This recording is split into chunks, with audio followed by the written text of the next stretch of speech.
We visited Tokyo for our first ever visit to Japan recently, and in this video we're going to share with you some of our favorite neighborhoods along with what to do, see, and eat while you're there. I'm Kathy. And I'm Derek.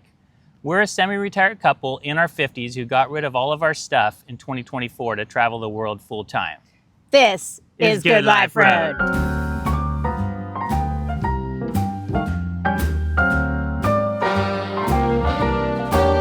A little different than all the rest. I'm quite old-fashioned where I had sometimes played chess. And when I'm out, I'm looking for that vintage fling. But all complexions that I adore. We're starting with Shibuya because it's got some of the most iconic spots that you probably think of when you think of Tokyo. Shibuya is one of Tokyo's largest commercial centers. It has one of the biggest railway stations in the world, Shibuya Station, and it's also famous for Shibuya Crossing, which is a sight to behold. It's the world's busiest crossing, with up to 3,000 people crossing in every direction when it's at its peak. We highly recommend after you do the crossing that you go to the Starbucks second floor across from that, and you can see it from above. It's awesome. It's also a shopping mega center. It's got Mega Don Quixote, as well as the flagship stores for GU and Uniqlo. After shopping, we love the relaxing, refined atmosphere of Coffee and Cake Premium that's right across from the GU store. It has this cool old world vibe and is just such a great atmosphere after the frenetic energy that's outside. Also in Shibuya, but about a 25-minute walk from the stores near the crossing, is Chava Tea Matcha, where we had some of the best pistachio matcha lattes and regular matcha lattes. Meiji Jingu is also in Shibuya Ward, but feels like a million miles away in the vibe. It's a Shinto shrine, is set in a 70-hectare forest in the middle of the city, and is famous for its huge cypress torii gates. This is a wonderful spot to start in the morning and explore the peaceful, cool, forested shrines before you're going to get out on the city and do a lot more exploring. Shimokitazawa is a neighborhood that has the hip, old-school Tokyo vibe, and it's full of vintage shops and boutiques. This is a great area to spend half a day wandering, shopping, and taking nice long coffee breaks. Here's a list of some of the many vintage stores that Kathy dragged me into.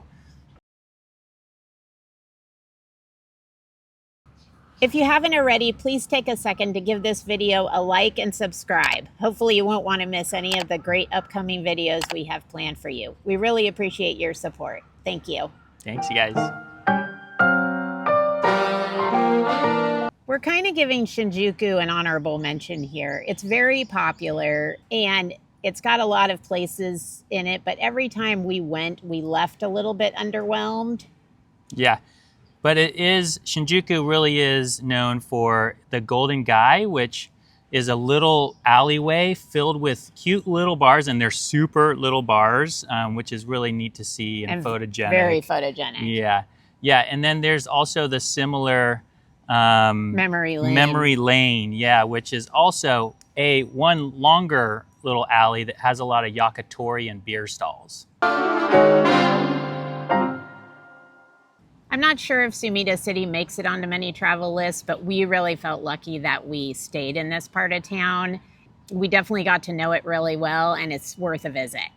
Yeah, and a landmark that you can't miss in the night sky is called the Sky Tree. And if you like views, it's got a 360-degree observation deck up there, so you might want to check that out.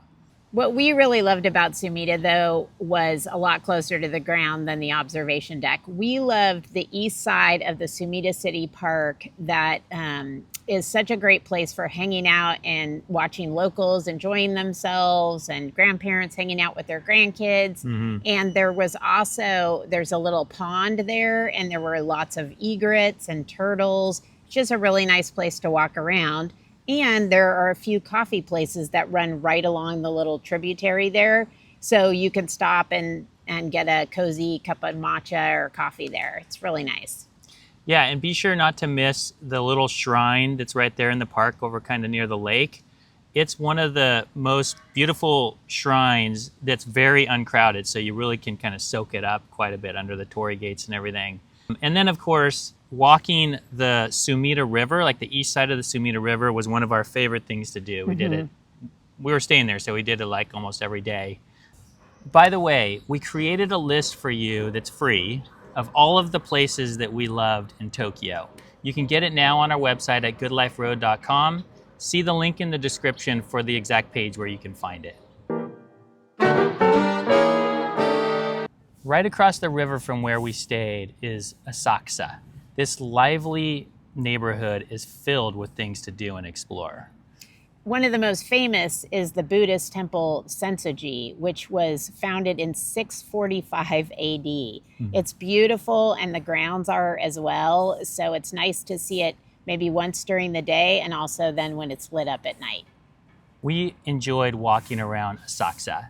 There are streets and arcades lined with little cute boutiques and places to eat. And what ended up being one of our favorite ramen places in Tokyo that we ate at several times while we were there. Shout out to Ramen Tanaka Soba. So good. So good. A few other places that were some of our favorite to eat in Tokyo were also here in Asakusa. Mountain, which is awesome for matcha and desserts, a really cozy atmosphere too, like an old school diner. Toriyoshi for chicken dishes, and Shinpachi Shikodu in Asakusa for grilled fish dinners. A nice little way to balance out the hecticness of Asakusa is to head to the neighborhood just to the south called Kuramae.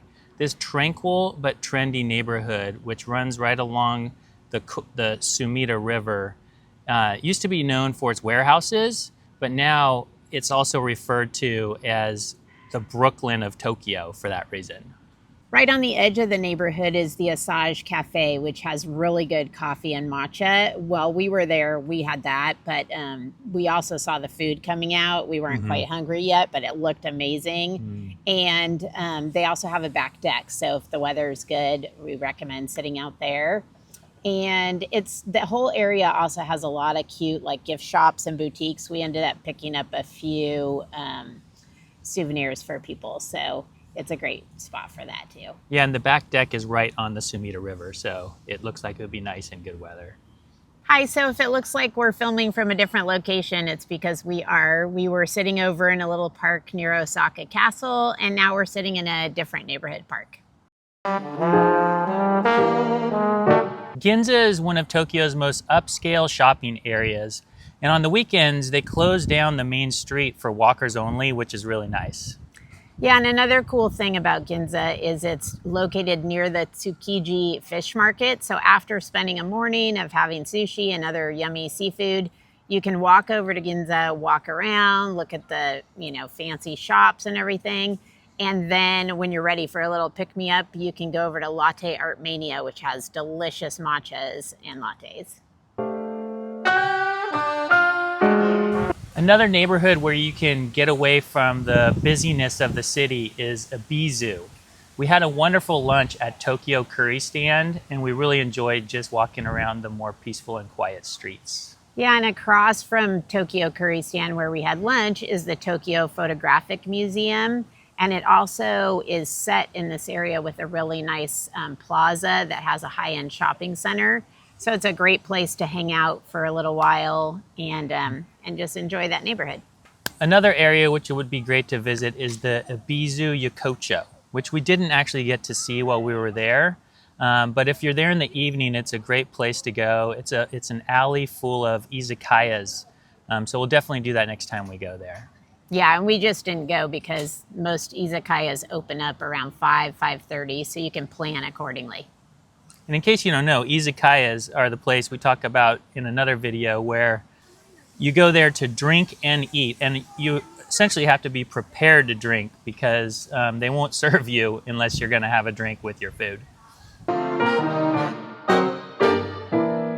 Near Ebisu, but with a completely different vibe, is this neighborhood called Nakameguro. Nakameguro, if I had to describe it, is like a mashup between Shimokitazawa, which is a young and hip area, and then the more refined and fancy areas like Ginza or Ebisu. Yeah, and a must-see part of Nakameguro is the very photogenic walk along the Meguro River. Yes, and along the streets there that run along where that Meguro River is are a lot of boutiques and little vintage shops. And they're not the designer bag vintage variety. And they're also not like just the streetwear variety. It's much more kind of upscale designer, young professional stuff. So it's really fun to look at. Yeah, and there's also a lot of cute little bars and eateries in the area. We had a wonderful dinner at Kitan Gyoza while we were there. Ueno is definitely a neighborhood not to be missed. The Ueno Park is one of the areas where we saw some of the most scenic and beautiful cherry blossom trees, and you can walk there along the pond. There's also vendor stalls come out sometimes with all sorts of neat little things to poke around, from housewares to vintage clothing, so that's a lot of fun. Yeah, also within the park is the zoo and the Tokyo National Museum. And we went to the National Museum, and it's a wonderful place to get to learn more about Japanese history. It's also got an amazing collection of samurai artifacts and lots of other Japanese antiquities. Then a few blocks from the peace and tranquility of Ueno Park is the Ameyeko Market, and it's full of like vintage shops and all sorts of like little eateries and bars and Japanese denim stores. And it looks really pretty in the early evening when it starts to light up. So just to see it, and also because it's a short walk from the station, we walked over to the Tokyo Stock Exchange, which is just outside of Nihonbashi. And then also, Nihonbashi is the location where Tokyo's oldest department store is located, Mitsukoshi Main Store. Mitsukoshi Main Store, if you're into this sort of thing. Mitsukoshi Main Store started in 1673 as a kimono shop, and then in 1904 it shifted over to being a department store. So there is a lot of cultural significance there. Mitsukoshi department store is beautiful inside. And I was a little shy to get a lot of photos, so we didn't get a lot of clips from there. But also delightfully, right across the way is the Takashimaya. Mm-hmm, yeah. Yeah, Takashimaya department store. So there's that too. But what we really have as a treat for you is if you're a reader like I am, I read a lot of books and I like to read the actual books, like holding the book. Marutsen Books, which is located between the Imperial Palace and Nihonbashi. It's not that long of a walk, is such a great bookstore. They carry one of the best collections of books in English that I've ever seen traveling, and then even better than a lot of US bookstores. They have everything from mysteries, biographies, history books, fiction, fun summer reads, everything you can think of. And also within that store, there are a couple of cafes at the different levels, and those are nice and have good food and good coffees.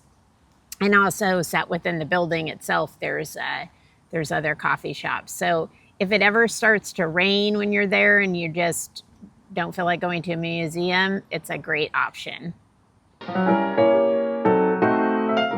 Minato City is a great place to visit either before or after visiting the Imperial Palace.